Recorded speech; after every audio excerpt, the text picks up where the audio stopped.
Who truly experiences fear, sadness, anger, joy, the emotions of untrue love?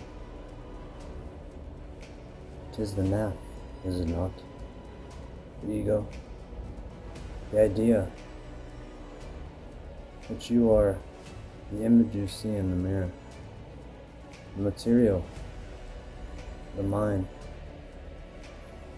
which created this very concept of self, the naf.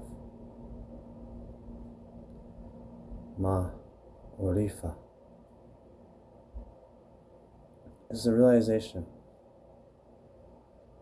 For example, when my trainer yesterday spoke to me like my father, and I saw in the mind a dragon let loose from a cave, choking the life out of this man, giving him a very unconditionally loving throat hug. And as I saw this ego and returned to stillness and timeless presence, I realized that throughout time, when anyone has ever referred to a great Satan, the stream they were reaching for is that naf. That's why I say, when you're looking for demons, look at humans to find them. For in that victim scapegoat mentality, we call it demons, and like to blame it on the Satan, the invisible one, whom is a sleeper cell in the ego of man. This base survival vibration of narcissism, the self as the center of all the universe. A victim who demands empathy but gives no compassion, only judgment towards other, in complete hypocrisy and double standard, as you see with these religions, especially Catholicism. But it isn't the only one. An eye for an eye makes the whole world blind. But they are us, are they not, in truth? The unity made up of 8 billion cogs in a machine that is fueled by the very subjects who raise kings and presidents above them, gods who demand blood sacrifices but are referred to as holy and merciful, unconditionally loving. But it is the not, the ego, in its base form. Two-dimensional, one-dimensional. How far does your narcissism go? Setting your boundaries, as the dogma teaches. Self-care. Staying away from those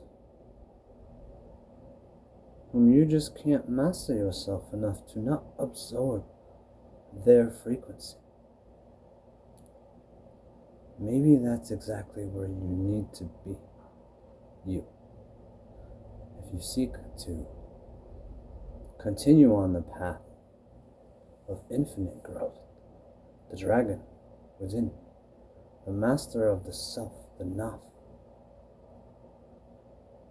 If I am angry at this man, my trainer, for speaking to me in accord absent of common decency and respect, if I am angry, then the mirror is showing me I am once again identifying with enough, the ego, a delusion of an idea that I am. When it was known,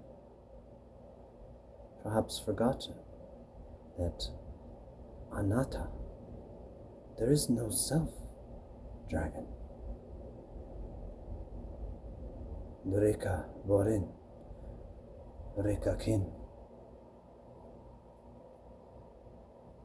The ego is the Satan, the enemy of man, the adversary, the monkey on your shoulder, a bad little monkey, taunting you with its tail that you no longer have. Or do we? Here's a tale for you. None of it is real. The one whom seeks, whom remembers, in truth is not anyone, actually. The memories belong to you as they do to me, as the tyrant and the they is you and me. Where our attention goes, our energy flows. So if I focus on anger without asking the question, who is angry? For it is the ego, the delusion of the self. So we must go inward. The jihad, the inward revolution, and travel deeper until we reach the next plateau and realize in the deep water that whatever anger is to come, sadness, fear, these things that come and ego likes to feed on, to control,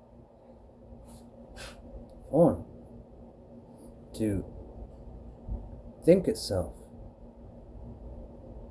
conscious. This is not attained by ego.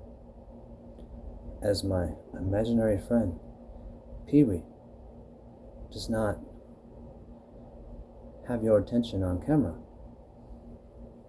It's just an idea. So the insanity of the human experience is remaining in an amnesiac state, never realizing the truth that identification with the vehicle you operate is a complete delusion and legalized insanity. Thinking the self is to attain any sort of enlightenment.